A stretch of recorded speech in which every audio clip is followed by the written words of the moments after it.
అదే RTV app వార్తల్ని క్షణాల్లో చదివే అవకాశం ఉంటుంది. ఒక న్యూస్ పేపర్, ఒక టెలివిజన్ ఛానల్ మీ చేతుల్లో ఎప్పుడూ ఉంటాయి. అనంతపురం పర్యటిస్తాం. అనంతపురం జిల్లాలోని కలెక్టరేట్లో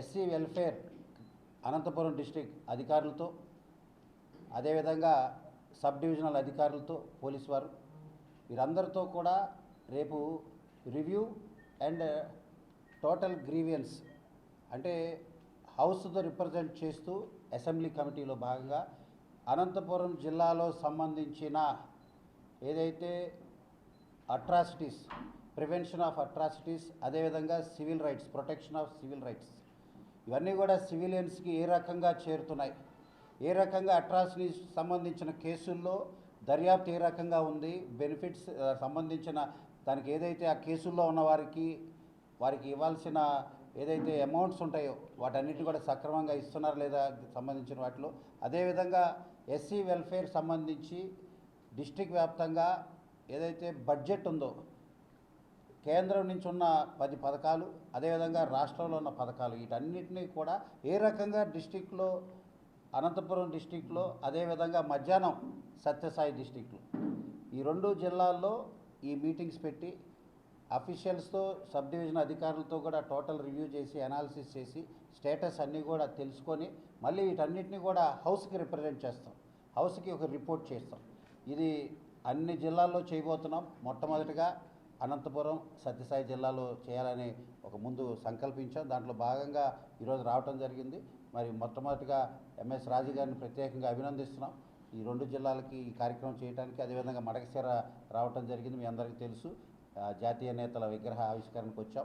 దాంట్లో భాగంగా ఈ ఒక్కటే మీ అందరికీ తెలియజేసేది, ఈ government this is a commitment ఉన్న గవర్నమెంట్, రెస్పాన్సిబిలిటీ తీసుకునే గవర్నమెంట్, జవాబుదారీ గవర్నమెంట్. అందరికీ, పబ్లిక్కి, మరి ముఖ్యంగా ఎస్సీ వెల్ఫేర్ సంబంధించి ఉన్న 20,000 కోట్ల బడ్జెట్ సంబంధించి, ఎస్సీ సప్లాన్ సంబంధించి, వివిధ పథకాలకు సంబంధించి గ్రౌండ్లో, క్షేత్రస్థాయిలో ఏ రకంగా ఇవన్నీ అందుతున్నాయి, అందని పక్షంలో ఎక్కడ ఆగుతున్నాయి, ఎక్కడెక్కడ లీక్స్ ఉన్నాయి, వాటన్నిటిని కూడా టైటన్ అప్ చేసి అందరికీ వెల్ఫేర్ వెళ్ళటానికి, సమగ్ర చర్యలు తీసుకోవడానికి, రిపోర్ట్ చేయడానికి హౌస్ పెట్టిన హైయెస్ట్ బిగ్గెస్ట్ కమిటీ ఈ ఎస్సీ వెల్ఫేర్ అసెంబ్లీ కమిటీ.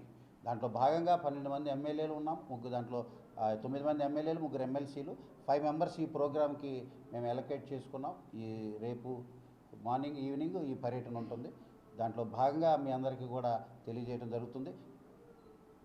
మీ ద్వారా, జర్నలిస్ట్ ద్వారా, ఈ పాత్రికేయ సమావేశం ద్వారా మేము కోరుకునేది, ఎవరైతే ఈ సంబంధించిన అట్రాసిటీకి సంబంధించి కేసులు ఉన్నాయో, లేకపోతే వెల్ఫేర్ సంబంధించి ఇంకేమన్నా సంబంధించి మీకు ఏమైనా పథకాలు రాలేదు, లేకపోతే ఇంకేమైనా పర్సనల్ గ్రీవియన్స్ ఉన్నా, అనంతపురం సంబంధించిన బడుగు బలహీన వర్గాలు, ఎస్సీలకు సంబంధించిన వారు, దళితులు, అదేవిధంగా సత్యసాయి సంబంధించిన వారందరూ కూడా రేపు ఈ కార్యక్రమాన్ని ఉపయోగించుకోవాల్సిందిగా కోరుతున్నాం.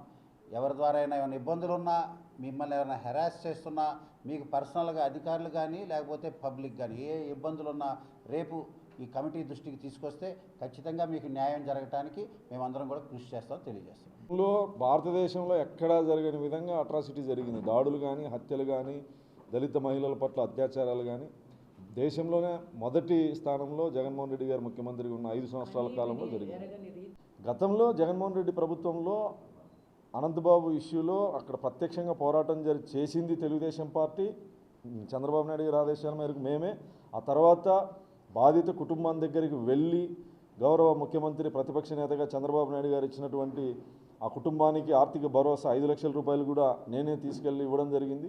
ఆ రోజు నుంచి ఈ రోజు వరకు కూడా ఆ కుటుంబానికి తెలుగుదేశం ప్రభుత్వము, పార్టీ, గతంలో పార్టీ అండగా ఉంది, ఇప్పుడు ప్రభుత్వం అండగా ఉంటాను.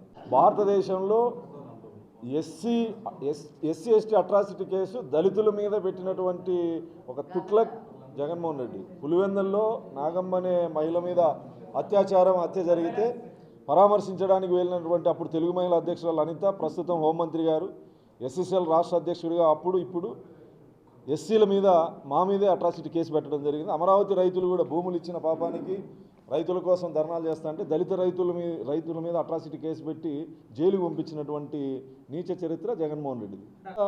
గవర్నమెంట్ వచ్చిన మొదటి 3-4 నెలల్లోనే ఇలాంటి వాళ్ళందరి మీద చర్యలు తీసుకోవడం జరిగింది. హైకోర్టు కూడా సీరియస్గా చెప్పింది. టీటీడీ అధికారులు కూడా వాటికి సంబంధించిన పూర్తి వివరాలని కోర్టుకి సమర్పించడం జరిగింది. త్వరలో అసలైన సూత్రధారులని జైలుకు పంపించేటువంటి పరిస్థితి ఉంటుంది. రెడ్డి తిరుపతిలో అతని అనుచరులు రౌడీలు బెదిరిస్తున్నారు. అలాంటి సంస్కృతి ఆయనకు ఉంది కాబట్టి ఎవరైతే పరకామణిలో ఉన్నారు అని చెప్పేసి వాస్తవాల్ని హైకోర్టుకు కానీ ప్రభుత్వానికి కానీ అధికారులు ఎంక్వైరీలో చెప్పడం జరిగిందో వాళ్ళు భానుప్రకాష్ రెడ్డి గారు తిరుపతి కేంద్రంగా ఈ అంశం మీద అనేక సార్లు వెలుగులోకి తీసుకొచ్చినటువంటి ప్రయత్నం చేశారు. కాబట్టి కరుణాకర్ రెడ్డి ఆ సంస్కృతి నుంచి వచ్చినటువంటి వ్యక్తి కాబట్టి ప్రాణభయం ఉందని చెప్పడం జరిగింది. ప్రక్షాళన చేయడం జరిగింది. గౌరవ ముఖ్యమంత్రి చంద్రబాబు నాయుడు గారు ముఖ్యమంత్రి అయిన తర్వాత టీటీడీలో ఆదాయ వనరుగా పనిచేసినటువంటి కరుణాకర్ రెడ్డి చైర్మన్గా ఉన్నప్పుడు ఉన్నటువంటి అధికారులందరినీ కూడా ప్రక్షాళన చేయడం జరిగింది. ఇప్పుడున్నటువంటి బిఆర్ నాయుడు చైర్మన్గా అధికారులు కానీ గౌరవ ముఖ్యమంత్రి గారి ఆదేశాల మేరకు స్వచ్ఛందంగా భక్తులకి స్వామివారిని దగ్గర చేసేటువంటి ఏదైతే ప్రక్షాళన గౌరవ ముఖ్యమంత్రి గారు కోరుకున్నారో ఆ దిశగా ఈరోజు సామాన్య భక్తులను మీరు ఎవరు అడిగినా ప్రశాంతంగా దర్శనం చేసుకొని గతంలో 5 సంవత్సరాల్లో టీటీడీని అప్రతిష్ట పాలు చేయడం జరిగింది. ఈరోజు సామాన్యులకు కానీ అన్ని రకాలుగా టీటీడీ దేవాలయాలు కానీ అభివృద్ధి కానీ గౌరవ ముఖ్యమంత్రి గారు స్వయాన శ్రీవారి భక్తుడు కాబట్టి ఒక ప్రత్యేక దృష్టితో స్పష్టమైన ఆదేశాలు ఇవ్వడం జరిగింది. దానికి అనుగుణంగా పాలక మండలి చైర్మన్ బిఆర్ నాయుడు గారి ఆధ్వర్యంలో ఈఓ అడిషనల్ ఈఓ గారి ఆధ్వర్యంలో వర్క్ జరుగుతాం. మరిన్ని వీడియోస్ కోసం ఛానల్ ని సబ్స్క్రైబ్ చేయండి. లేటెస్ట్ అప్డేట్స్ కోసం వాట్సాప్ ఛానల్ ని ఫాలో అవ్వండి. ఆ లింక్ డిస్క్రిప్షన్ లో ఉంది.